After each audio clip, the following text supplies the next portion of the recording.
Mortgage rates fell below 6% for the first time since 2022. So is now a good time to buy a home? Well, let's take a walk down memory lane to see where we are now and whether or not now is the time to buy. So let's go back to 2007.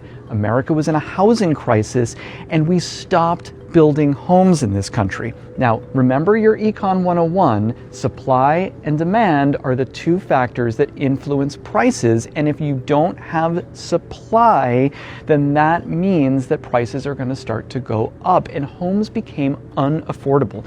We now have 4.7 million homes in deficit from what we need just to keep up with the population, according to Zillow. So that's a big problem. Keep that in your head.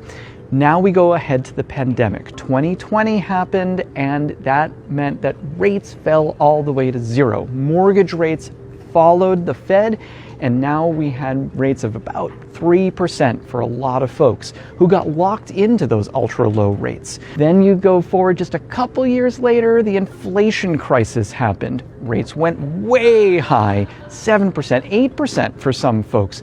People who had 3% mortgages weren't about to sell, and that meant the housing market was totally frozen. Okay, so now we're back at today.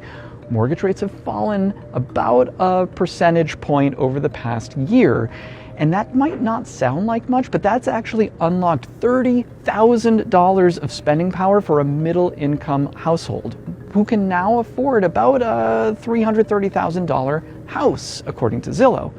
So that's not quite $400,000, which is the median home price in America right now, but it's pretty close. And if you can afford a home today, this might not be a bad time to buy.